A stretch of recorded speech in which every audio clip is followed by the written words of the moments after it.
మీకేమన్నా మీ ప్రభుత్వానికి సిగ్గుందా? మీకేమన్నా తెలివిందా? వాళ్ళు ఈరోజు ఎండలో పిల్లలందరినీ పెట్టుకొని రోడ్ల మీదకి వస్తుంది దేనికి? వాళ్ళు న్యాయమైనటువంటి డిమాండ్లు ఇస్తే వాళ్ళు రోడ్డు మీదకి ఎందుకు వస్తారు?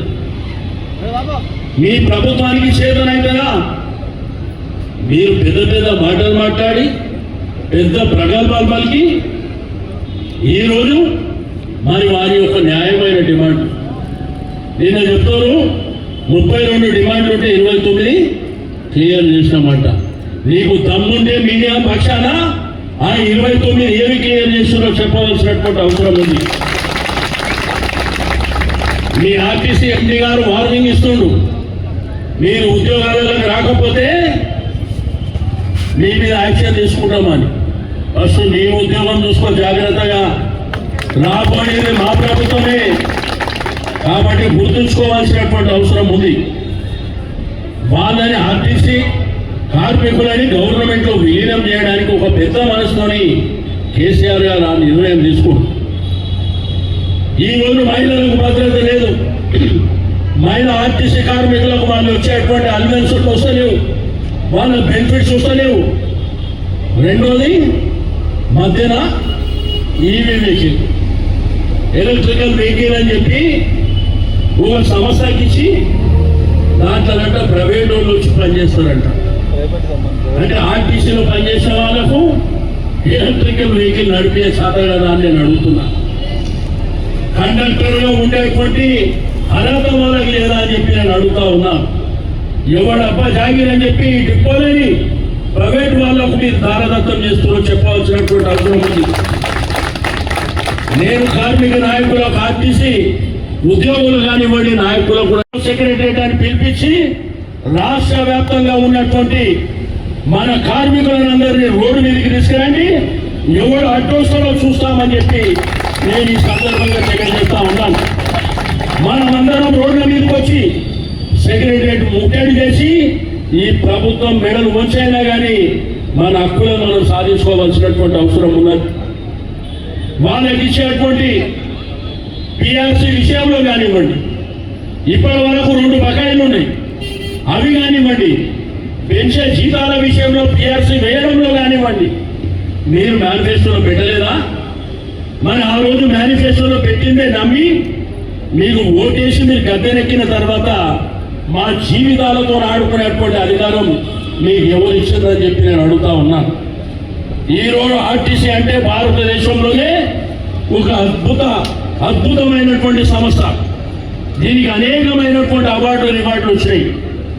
కష్టపడి దానికి పనిచేసేటువంటి తత్వం ఉన్నటువంటి ఆర్టీసీ ఉద్యోగులు కానివ్వండి, కార్మికులు కానివ్వండి, ఈరోజు మీరు ఇష్టానుసారంగా 4 డిపోలు. రెండోది ఎలక్ట్రానిక్ వెహికల్ పేదవాళ్ళకి కాదు. మీ ఆర్టీసీ బస్సులు గల్లీలలో బస్తీలలో పోతాయి కదా, ఆ బస్తీలో పోనీకే కాదు, చంద్రనగర్ హైవే మీద 56 రూపాయల కిలోమీటర్ చొప్పున వాళ్ళకి ఇస్తుంది. ఏమన్నా సిగ్గునా నీ ప్రభుత్వానికి నేను అడుగుతాను. నీ ప్రభుత్వం చేసే కార్యక్రమాలు ఇవా? ఏదో పేద వర్గాలకు సంబంధించినటువంటి ప్రాంతాలలో నేను ఎలక్ట్రికల్ వెహికల్ తిప్పు చూస్తా, అంతేగాని హైవేల మీద ఏ ఆటంకాలు లేనటువంటి ప్రాంతాల్లో వాళ్ళకి ఇచ్చి కిలోమీటర్కు 56 రూపాయలు, ప్యాసింజర్ ఉన్నా లేకపోయినా కిలోమీటర్కు 56 రూపాయలు ఇస్తే ఎంత తెలివితేటలు ఈ ప్రభుత్వానికి ఉన్నాయో ఒక్కసారి ఆలోచన చేయవలసిన. నేను మీ కార్మిక నాయకులకు కూడా తెలియజేస్తున్నా, మీరు సరెండర్ అయ్యి వాళ్ళు ఏదో మాయమాట అని చెప్తే మీరు వెంటనే సరెండర్ అయ్యి మీరు కాల్ ఆఫ్ చేసేటువంటి పరిస్థితి రావద్దు. మీరు ధైర్యంగా పోరాటం చేయండి. మన డిపోలు మనకే కావాలి. అదేవిధంగా ఎలక్ట్రికల్ వెహికల్లో మన డ్రైవర్ మన కండక్టర్ ఉండాలి. తెలంగాణ తెచ్చుకునేందుకు వేరే వేరే ప్రాంతాల్లో వాడు వచ్చి ఇక్కడ పెత్తనం చేయడానికా, లేకపోతే అందులో పనిచేసే వాళ్ళు వేరే రాష్ట్రాల వాళ్ళని పెట్టుకోవడానికా మనం తెలంగాణ తెచ్చుకుంది? కాబట్టి నేను మీ యూనియన్ నాయకులకు కూడా నేను రిక్వెస్ట్ చేసేది ఒకటే, మీరు ధైర్యంగా పోరాటం చేయండి. మీ వెనుక మేమున్నాం, మీ వెనుక కేసీఆర్ గారు ఉన్నారు, మీ వెనుక మా పార్టీ అంతా మీ వెనుక నిలబడి కొట్లాడడానికి సిద్ధంగా ఉన్నాం. ధైర్యంగా ముందుకెళ్తే తప్పకుండా మన హక్కులను మనం సాధించుకుంటాం. ఈ రోజు అనేకమైనటువంటి అంశాలు ఉన్నాయి. నేను ప్రభుత్వానికి దమ్ముంటే మీరు 29 ఏవి క్లియర్ చేసిండ్రో మీరు ప్రెస్ కాన్ఫరెన్స్ పెట్టి మీడియాలో రిలీజ్ చేయండి. అనవసరంగా కార్మికులని వాళ్ళ చెడు పేరు వచ్చే విధంగా ఏదో వాళ్ళు డిమాండ్ పెట్టిన మేము క్లియర్ చేసి ఏం పెట్టినాం ఏం చేసినాం చెప్పకుండా వాళ్ళని అపాస్పాలు చేసేటువంటి మరి హక్కు నీకు ఎవడిచ్చిందని నేను అడుగుతా ఉన్నా. ఈరోజు రాష్ట్రంలో చూస్తే ఏ వర్గాన్ని మీరు వదిలిపెట్టారు? రైతులను వదిలిపెట్టిరా, విద్యార్థులను వదిలిపెట్టిరా, మహిళలను వదిలిపెట్టిరా. ప్రతి వాళ్ళతో కూడా ఈ ప్రభుత్వం వచ్చిన తర్వాత అందరూ బాధపడుతురే తప్ప ఏ వర్గం సంతోషంగా ఉందో చెప్పవలసినటువంటి అవసరం ఉంది. నీ ప్రభుత్వానికి చేత కాదు. నిన్న చెప్తున్నాను ఏదో అంటే టీఆర్ఎస్ పార్టీ వాళ్ళతో ఫోన్లో మాట్లాడితే సమ్మె చేస్తారా ఎవడన్నా? అరే నువ్వు వాళ్ళకి చేసేది చెయ్యి, వాళ్ళకి చేసేది చెయ్యి. మేము చెప్తే ఉద్యోగులు ధర్నా చేస్తారా? సంతోషపడ్డారు. మేము గవర్నమెంట్ ఉద్యోగులం అవుతున్నాం, మాకు కూడా ఉద్యోగ భద్రత కేసీఆర్ గారు కల్పించారని చెప్పి ఆ తర్వాత జరిగినటువంటి పరిణామాలలో కాంగ్రెస్ ప్రభుత్వం వచ్చింది. అలవి కానటువంటి హామీలు అందించి ఊకదంపుడు ఉపన్యాసాలు ఇచ్చి ఈరోజు మీ జీవితాలతో ఆడుకునేటువంటి పరిస్థితి. ఈ రాష్ట్రంలో రైతాంగంతో, యువకులతోని, మహిళలతోని, ఆ తర్వాత మన టీఎన్జిఓ ఉద్యోగులతోని, ఇప్పుడు ఆర్టీసీతోని. ఈరోజు సంపత్ గారు ఇంతకుముందే చెప్పినట్టు ఈ సంస్థ 1932 సంవత్సరంలో పుట్టింది. రమారమి 90 సంవత్సరాలు అవుతుంది ఈ సంస్థ ఏర్పాటై. రాష్ట్ర వ్యాప్తంగా, దేశవ్యాప్తంగా ప్రజలకు RTC safety, RTC security, RTC ప్రయాణమే మాకు భద్రతగా ఉంటుందని ప్రతి ఒక్కళ్ళు ఆర్టీసీ బస్సులలో తిరిగినటువంటి సందర్భాలు.